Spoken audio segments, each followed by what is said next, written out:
दोस्तों, जैसा कि मैंने आपको पिछली वीडियो में आपको ऊतक समाप्त कराने का काम किया था। अब आपका एक जो नया चैप्टर है, मैंने आपको बताया था कि नेक्स्ट वीडियो में एक नया चैप्टर आपको देखने को मिलेगा जिसका नाम होगा कंकाल तंत्र। कंकाल तंत्र के बारे में मैंने पिछली वीडियो में थोड़ा सा बताया हुआ था। अब मैं आपको बहुत बेहतरीन तरीके से पूरा डिटेल में समझाने का काम करूँगा। कंकाल तंत्र है जो थोड़ा सा बड़ा चैप्टर देखने को मिलेगा। लगभग इसके 2 से 3 पार्ट आपको देखने को मिल जाएंगे, 3 से 4 भी हो सकते हैं।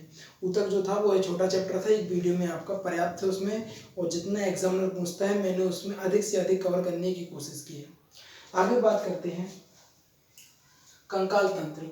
जो कंकाल तंत्र होता है यह शरीर के आंतरिक अंगों की रक्षा करने का काम करता है तथा जंतुओं को चलने फिरने में सहायता करता है।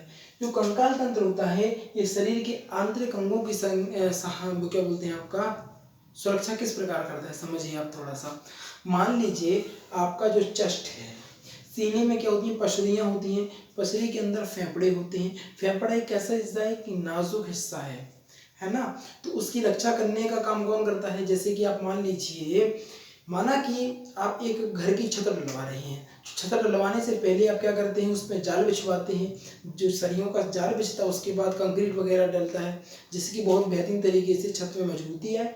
इसी प्रकार जो हमारा शरीर होता है इसमें सबसे पहले क्या जाल बना होता है। किनका जाल बना होता है, हड्डियों का जाल बना होता है। जो हड्डियों का जाल बना था जिससे कि जो नाजुक अंग है उनकी रक्षा हो सके। अब जो पसलियां हैं, पसलियों के अंदर क्या होगा, फेफड़ा, जो कि हमारे आंतरिक अंगों की रक्षा इस प्रकार काम करने का काम करता है। आप लोग समझ रहे होंगे चीजें मैं किस प्रकार आपको समझाने का काम कर रहा हूँ। जो कंकाल होता है यह 2 प्रकार का होता है। पहला आपको बता दें कि पहला जो होता है उसको बाह्य कंकाल कहने का काम करते हैं। दूसरा जो होता है आंतरिक कंकाल। पहला होगा बाह्य कंकाल और दूसरा होगा आंतरिक कंकाल कहने का काम करेंगे। भैया जी, जो बाह्य कंकाल होता है यह शरीर के बाहर होता है, यह शरीर के संपूर्ण अंगों की रक्षा करने का काम करता है। इस लाइन को मैं थोड़ा सा बताना चाहूंगा। शरीर के संपूर्ण अंगों की रक्षा करने का जब बात आती है तो इसमें आपको कुछ एग्जाम्पल देखने को मिलते हैं, जैसे कि कछुआ हो गया, केकड़ा हो गया, तिलचट्टा मकड़ी, चींटी, घोंघा, मधुमक्खी। मान लीजिए केकड़े को ही हम सबसे पहले लेने का काम करेंगे। जो केकड़ा होता है, जिन जिन विद्यार्थियों ने केकड़ा देखा होगा उनने देखा होगा कि जो केकड़े की ऊपरी जो भाग होता है, जिसको स्क्रीन बोल सकते हैं हम, वो बहुत कठोर होने का काम करती है। चाहे वो कछुए की बात करें और चाहे वो हम केकड़े की बात करें। लेकिन कछुआ एक अलग प्रजाति में आ जाता है, ना वो उसमें बाह्य कंकाल और आंतरिक कंकाल दोनों देखने को मिलता है। मैं आपको उसको थोड़ी देर बाद बताता हूँ। तो जो केकड़ा होता है, केकड़े की जो ऊपर वाली परत होती है वह अत्यधिक कठोर होती है। कठोर होने के कारण क्या होता है कि ना सर जी, कठोर होने के कारण वह बाह्य कंकाल कहलाता है। क्या कहलाता है, बाह्य कंकाल होता है। अब जो उसका जो केकड़ा होगा, केकड़े के पूरे शरीर की रक्षा करने का काम कौन करेगा, कहना सर जी, वो रक्षा करने का काम करेगा। केकड़े का जो बाह्य कंकाल है वह पूरी शरीर की रक्षा करने का काम करेगा। इसी प्रकार आपको मकड़ी देखने को मिल जाती है, ठीक है ना। मकड़ी हो गया, तिलचट्टा हो गया, और चींटी हो गया, घेंगा हो गया, मधुमक्खी हो गया, बिच्छू हो गया, सीपी हो गया, इत्यादि इस प्रकार की आपको जीव देखने को मिल सकते हैं। इसके बाद मैं कहूँगा कछुए की बात। अब समझिए कि कछुए में दोनों प्रकार की, पहले आंतरिक कंकाल समझते हैं, फिर उसके बाद बताएंगे आपको कछुए के बारे में, क्योंकि आपको थोड़ा सा आंतरिक कंकाल के बारे में जानकारी होना चाहिए, तब आप कछुओं को बहुत अच्छी तरीके से समझ पाएंगे कि किस प्रकार का कंकाल उसमें पाया जाता है। तो जो आंतरिक कंकाल होता है भैया जी, समझेंगे थोड़ा सा इसको। जो आंतरिक कंकाल होता है, आंतरिक कंकाल जो होता है यह शरीर के अंदर मांसपेशियों के नीचे होता है, समझना, मांसपेशियों के नीचे होता है। यह शरीर के आंतरिक अंगों की रक्षा करने का काम करता है। ये किसमें होता है आंतरिक कंकाल, कहना सर जी, ये आंतरिक कंकाल तो ऐसा लग रहा है जैसे मनुष्य में होता है या मानव में होने का काम कर रहा होता है। तो आप कहीं ना कहीं बिल्कुल सही सोचने का काम कर रहे हैं। जो आंतरिक कंकाल होता है मानव में देखने को मिलता है, मानव में देखने को मिलता है। आपका कुत्ते, बिल्ली, गधे, चूहे, जितने भी जानवर हो गए, जीव जानवर हो गए, सांप हो गया, इस प्रकार के जानवर आपको देखने को जो मिलते हैं वह आंतरिक कंकाल के बने होते हैं। आंतरिक कंकाल क्या होता है, यह शरीर के जो अंदर की जो मांसपेशियां होती है, मांसपेशियों के अंदर, मांसपेशियों के नीचे होता है। मांसपेशियों के नीचे क्या होगा, कहना सर जी, वही जो आप समझाने का काम कर रहे थे कि जो कंकाल का जो जाल होता है ना, वही होता है। कंकाल के जाल के ऊपर क्या, जिस प्रकार कंक्रीट की दीवार में आपने सुना होगा कि उसके ऊपर पहले जाल बिछाएंगे, उसके ऊपर कंक्रीट डालेंगे, कंक्रीट के बाद सीमेंट वगैरह जमा कर बहुत बेहतरीन तरीके से छत डालने का काम करते हैं। इसी प्रकार शरीर में पहले क्या करते हैं, हड्डियों का ढांचा बनता है, ढांचे बनने के बाद उसमें मांस चढ़ता है, और जो मांस चढ़ने के बाद उसमें वसा चढ़ता है, वसा चढ़ने के बाद उसमें स्क्रीन चढ़ती है। इस प्रकार का आपको देखने को मिलता है। जो हड्डियाँ होती हैं वो मांस होता है, उसके नीचे क्या होते हैं, आंतरिक अंग होते हैं, यानी जो महत्वपूर्ण अंग होते हैं उनकी रक्षा करने का काम करता है। तो क्या करता है भैया जी कि ना सर जी, यह क्या बोलते हैं इसको, यह हमारे मांसपेशियों के नीचे होती है, जो कि हमें आंतरिक अंगों की रक्षा करने का काम करता है। जब मैं आपको बाह्य कंकाल समझा रहा था तो यह संपूर्ण शरीर की रक्षा करने का काम कर रहा था, लेकिन यह मनुष्य में नहीं पाया जाता है। क्या आपको पता है मनुष्य में बाह्य कंकाल पाया जाता है? आपने देखा होगा अपनी स्क्रीन को छूने के बाद यह दबती है, मुलायम होती है, जबकि केकड़े की स्क्रीन छू के देखिए आप, वह नहीं दबेगी। ठीक है, कछुए की स्क्रीन छू के देखिए, नहीं दबेगी। अब आपको मैंने जो आंतरिक कंकाल के बारे में कहीं ना कहीं मैं समझ सकता हूँ कि आपको बहुत बेहतरीन तरीके से समझ में गया होगा। अब मैं कछुए की जब बात करूँगा तो कछुआ क्या होता है कि ना सर जी, कि ना कछुआ तो बहुत विचित्र प्राणी होता है। किस प्रकार होता है कि ना सर, उसका जो ऊपरी भाग होता है वह अत्यधिक कठोर होता है, तो कह सकते हैं सर उसको बाह्य कंकाल कह सकते हैं। लेकिन उसके हाथ पैर भी तो होते हैं, हाथ पैर के ऊपर जो होते हैं ना, उसके ऊपर खाल रहती है, मुलायम खाल, जिस प्रकार इंसानों की खाल होती है ना, उस प्रकार कछुए की भी खाल होती है जो हाथ पैरों पे चढ़ी होती है। तो क्या सर वो क्या आंतरिक कंकाल नहीं होगा? तो आप लोगों का ये बहुत बढ़िया क्वेश्चन है और मैं इसका बहुत बेहतरीन तरीके से जवाब देने का काम कर रहा हूँ कि जो कछुआ होता है, कछुए में एक्चुअली में क्या होता है, उसका जो ऊपरी वाला भाग होता है वह बाह्य कंकाल का होता है, जबकि उसके अंदर जो मांसपेशियां होती हैं, हाथ होते हैं, पैर होते हैं, है ना, उसके जो पैर होते हैं, उसका मुंह होता है, वो किस कारण बनता होता है, उसमें आंतरिक कंकाल के अंतर्गत भी आने का काम करता है। तो जो कछुआ होता है, इसका बहुत महत्वपूर्ण क्वेश्चन एग्जामिनर बनाता है कि बताइए वह कौन सा जीव है जो आंतरिक कंकाल और बाह्य कंकाल दोनों का उदाहरण है। तो आप लोग इसमें कंफ्यूज मत होइएगा, इसका एकमात्र बहुत बेहतरीन सा उदाहरण आपको देखने को मिलता है जिसका नाम कछुआ होता है। तो आप लोगों को समझ में आ गया होगा कि जो कछुआ होता है उसके ऊपरी भाग पर बाह्य कंकाल तथा अंदर वाले भाग पर आंतरिक कंकाल देखने को मिलता है। यह दोनों कंकाल आपको देखने को यहीं पर मिल जाते हैं। ठीक है ना। एग्जाम्पल आंतरिक कंकाल के आपको बता दिया मैंने। देखिए, कुत्ता हो गया, बिल्ली हो गया, मानव हो गया, सांप हो गया, मैंने आपको यह आंतरिक कंकाल के उदाहरण बताने का काम किया। इसके बाद बात करेंगे जो कंकाल तंत्र होता है। कंकाल तंत्र अस्थि तथा उपास्थि से मिलकर बना होता है। अब ये अस्थि तथा उपास्थि क्या होता है, इसके बारे में बहुत बेहतरीन तरीके से आपको समझाने का काम कर रहे होंगे। जो अस्थि होती है बेटा, जो अस्थि होती है वह अत्यधिक कठोर होती है। क्या होती है? कठोर होती है। अस्थि क्या होती है? जो हड्डी होती है। समझिए आप, क्या ना सर हम समझ नहीं पा रहे कि अस्थि और उपास्थि में किस प्रकार का अंतर होता है। तो हम आपको बताएंगे कि जो अस्थि होगी, जैसे मान लीजिए हमारा हाथ है, हाथ के अंदर जो हड्डी है इसको क्या बोलेंगे? क्या ना सर जी, इसको अस्थि बोलेंगे यानी हड्डी बोलेंगे। लेकिन सर उपास्थि किसको बोलेंगे? तो उपास्थि हम बता दें, यह अत्यधिक मुलायम हड्डी होने का काम करती है। जिस प्रकार ये मान लीजिए कान, तो ये क्या है? ये भी एक हड्डी है, लेकिन ये कौन सी हड्डी है? क्या ना सर जी, ये उपास्थि है, क्योंकि यह अत्यधिक मुलायम होती है। तो मैंने आपको बताया अस्थि जो होती है, एक अस्थि होती है वो कठोर होती है, लेकिन जो उपास्थि होती है वह मुलायम होती है। दोनों अस्थियों में आती हैं। तो आप लोगों को क्लियर हो गया होगा अस्थि और उपास्थि के बारे में। तो समझिए, जो कंकाल तंत्र होता है अस्थि तथा उपास्थि से मिलकर बना होता है। अस्थि अपने शरीर में अस्थियां का भी काम होता है और उपास्थियों का काम होता है। जैसे कि नाक हो गया, नाक में भी उपास्थि का प्रयोग, कान में भी उपास्थि का प्रयोग, है ना। तो विभिन्न जगहों पर जहाँ पर मुलायमता की आवश्यकता होती है और हड्डी की भी आवश्यकता होती है, तो वहाँ पर उपास्थि का प्रयोग किया जाता है। इसके बाद बात करेंगे आखिर सर जी उपास्थि होता है तो होता क्या है। तो उपास्थि के बारे में जब हम बात करेंगे तो यह मुलायम होता है। मैंने अभी आपको बताया कि उपास्थि जो होती है वो मुलायम होती है, क्योंकि इसमें केवल कैल्शियम फॉस्फेट पाया जाता है। कैल्शियम फॉस्फेट का फॉर्मूला देखो, कभी कभी क्या होता है एग्जामिनर इस प्रकार क्वेश्चन कर देता है, कैल्शियम फॉस्फेट का फॉर्मूला दे देता है, आपको कैल्शियम फॉस्फेट नहीं लिखेगा तो इसको हम इंपॉर्टेंट लिखने का काम करेंगे। तो क्या करेगा वो, कैल्शियम फॉस्फेट की जगह CA3PO4 का होल ट्वाइस इस प्रकार लिख देगा। ठीक है ना, इस प्रकार लिखने का काम करेगा। लेकिन आपको भटकना नहीं है, आपको समझना है चीजों को कि सर आकर समझाना क्या चाह रहे हो और एग्जामिनर आकर पूछना क्या चाहता है। तो समझ में आ गया होगा उपास्थि क्या होती है। उपास्थि है मुलायम होती है क्योंकि इसमें केवल और केवल कैल्शियम फॉस्फेट पाया जाता है। इसमें कैल्शियम, समझिएगा थोड़ा सा इस लाइन को, इसमें कैल्शियम कार्बोनेट नहीं पाया जाता है, कैल्शियम कार्बोनेट नहीं पाया जाता है। जहाँ कहीं भी उपास्थि में मुलायमता की बात होगी तो वहाँ पर कैल्शियम फॉस्फेट की मात्रा बढ़ जाएगी और इसमें कैल्शियम कार्बोनेट की जो मात्रा है उसमें नहीं पाई जाएगी या ना के बराबर पाई जाएगी, इस प्रकार आप कह सकते हैं। तो जो उपास्थि होती है वो कहाँ पर पाई जाती है, देखो अभी मैंने बताया था नाक हो गया, कान हो गया तथा सभी बड़ी हड्डियों के शीर्ष वाले भाग पर पाई जाती है। तो बताइए, एग्जामिनर पूछता है कि बताइए जो नाक की हड्डी है वह क्या है। तो आंसर देने का जब आप काम कर रहे होंगे कि मेरे सर ने बहुत बेहतरीन तरीके से हमें समझाने का काम किया था, वो उपास्थि होती है। क्या होती है, उपास्थि होती है ना। इसके बाद जो मुलायम भी है, कान, ज्यादातर एग्जाम में ये दोनों क्वेश्चन करता है, एक हो गया आपका कान से, ये हो गया कान से और नाक से। बहुत महत्वपूर्ण, इसको महत्वपूर्ण लिख देंगे है ना, इंपॉर्टेंट लिख देंगे, जब लग रहा है आता है एग्जाम में तो इसको महत्वपूर्ण लिखने का काम करेंगे है ना।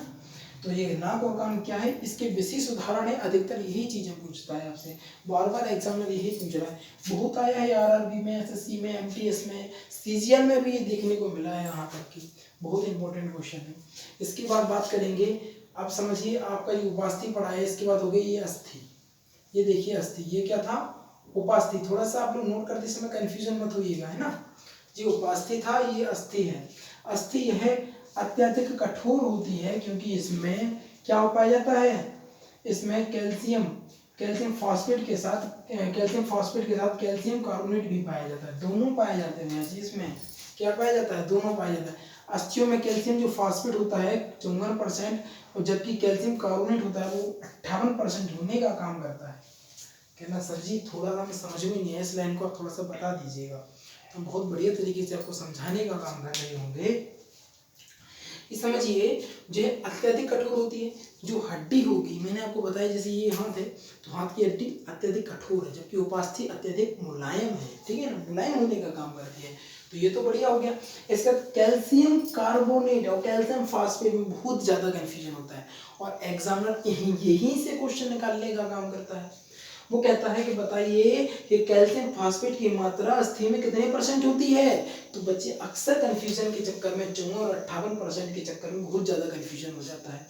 तो कैल्शियम फॉस्फेट, जब कैल्शियम फॉस्फेट की बात होगी तो 54% आपको याद रखना होगा मेरे प्यारे, बिल्कुल 54% याद होना चाहिए आपको कि कैल्शियम फॉस्फेट 54% किसमें, अस्थि में, ठीक है ना। इसके बाद कैल्शियम कार्बोनेट कितने %, कहना सर 58%, कितने %, 58% पाया जाने का काम करता है। मैं आशा करता हूं कि आप बहुत बेहतरीन तरीके से आपको चीजें समझ में आ रही होंगी। आगे बढ़ते हैं। इसके बाद जो अस्थियों में रक्त, समझिए थोड़ा सा इसको, बढ़िया पॉइंट है, इसको समझिए। अस्थियों में रक्त नलिकाएं और तंत्रिका तंत्र पाए जाते हैं। अस्थियों में क्या क्या पाया जाता है, रक्त नलिका और तंत्रिका तंत्र पाए जाते हैं, यानी इन्हीं के बीच से, इन्हीं के साइड से जो नसें जाने का काम करती हैं उन्हीं को क्या बोलते हैं भैया, कहना सर जी उन्हीं को रक्त नलिकाएं और तंत्रिका तंत्र। यानी तंत्रिका तंत्र को मैंने बहुत बेहतरीन तरीके से आपको कोशिका वाले चैप्टर में, आपके ऊतक वाले चैप्टर में, और जब मस्तिष्क आएगा तो उसमें तो पूरा पढ़ाई नहीं है, मैं अधिकतर चीज़ों को बिल्कुल शुरू से लेके एंड तक लेने का काम कर रहा हूँ। अगर आपने पिछली वीडियो ना देखी हो, मैं हर बार यही कहने का काम करता हूँ कि पिछली वीडियो जिन्हें ना देखी हो कृपया करके पिछली वीडियो को पहले पूरा देखें, जिससे कि क्या है कि आपको पता चल जाए कि कौन सा चैप्टर चल रहा है, कहाँ से सर ने पिछली चीज़ पढ़ाई थी और अब आगे क्या पढ़ाना है, उससे सारी चीज़ें रिलेटेड है ना। आप क्या करते हैं, कोई चैप्टर को बीच में पढ़ेंगे ना तो चीज़ें उतनी समझ में नहीं आएंगी, क्योंकि हम पहले उसको पढ़ा चुके हैं ना डिटेल में बढ़िया तरीके से। तो समझेंगे अस्थियों में रक्त नलिका और तंत्रिका तंत्र पाई जाती है। तंत्रिका तंत्र सूचना का आदान प्रदान करने का काम करती है, इसमें कोशिका विभाजन नहीं होता है, इस प्रकार की सूचनाएं आपको तंत्रिका तंत्र में देखने को मिलती है।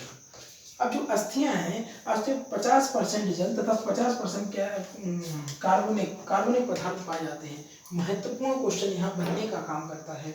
क्या होता है कि अस्थियों में 50% तो जल पाया जाता है। एग्जामिनर क्वेश्चन करता है कि बताइए कि अस्थियों में कितने % जल पाया जाता है। तो आप बताने का काम कर रहे होंगे कि अस्थियों में 50% जल पाया जाता है और 50% कार्बनिक पदार्थ पाए जाते हैं, है ना, कार्बनिक पदार्थ पाए जाते हैं। इसके बाद बात करेंगे उपास्थियों की। उपास्थियों में तंत्रिका तंत्र और रक्त नलिका।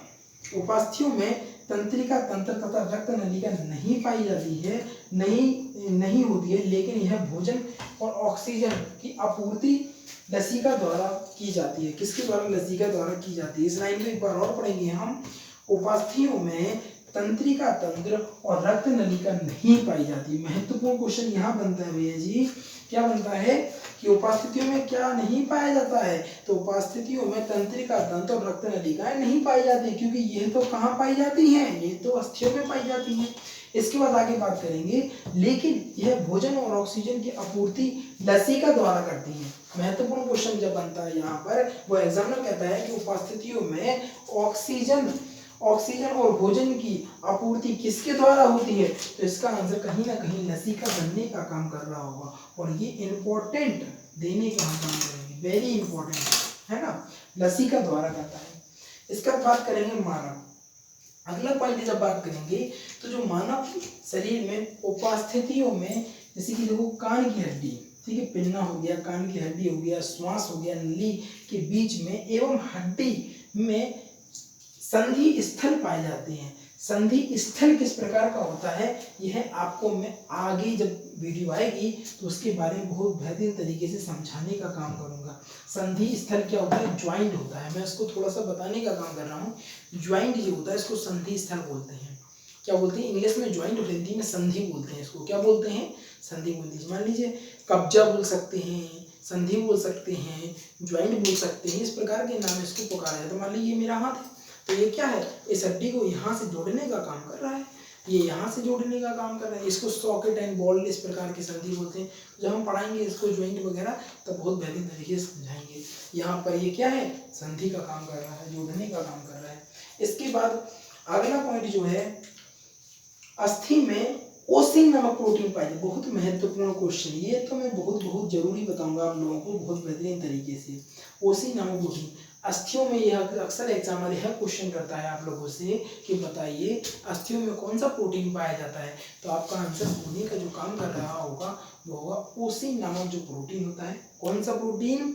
ओसिन नामक प्रोटीन। कौन सा भैया जी? ओसिन नामक प्रोटीन होता है, ठीक है ना। और अस्थियों में ओसिन नामक प्रोटीन होता है।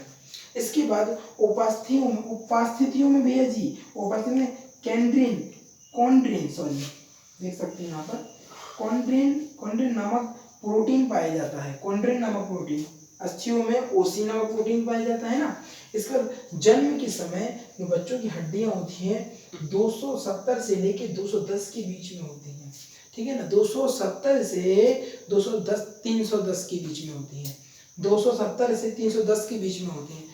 जो बच्चा, नवजात जो बच्चा होता है, जब होता है तो स्टार्टिंग में उसकी कहीं ना कहीं 300 से लेकर 310 हड्डियों की संख्या होने का काम करती है। अक्सर एग्जामिनर यही पूछ लेता है कि बताइए एक बच्चे के जन्म के समय उसकी हड्डियों की संख्या कितनी होती है, तो एग्जामिनर क्या करता है? 300 दे देता है ना। अगर 300 देगा तो 300 दे देगा और 310 दे देगा।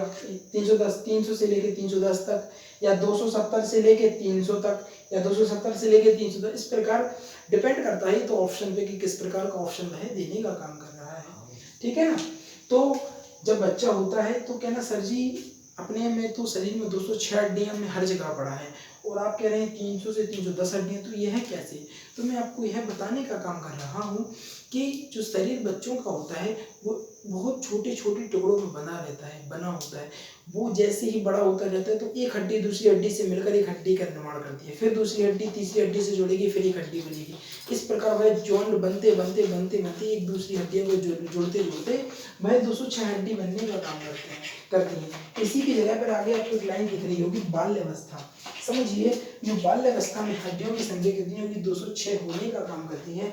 मानव शरीर में, जो कि मैंने अभी आपको बता दिया, मानव शरीर में उपास्थियों को 2 भागों में बांटा गया है। बहुत महत्वपूर्ण चीजें हैं। आपको बता दें कि यह एग्जामिनर बहुत ज्यादा पूछता है कि बताइए मानव की उपास्थितियों को कितने भागों में बांटा गया है, तो आपका आंसर कहीं ना कहीं हो रहा होगा क्या होगा, अनुबंधीय, उपांगी तथा अक्षीय, अनुबंधीय, उपांगी और अक्षीय।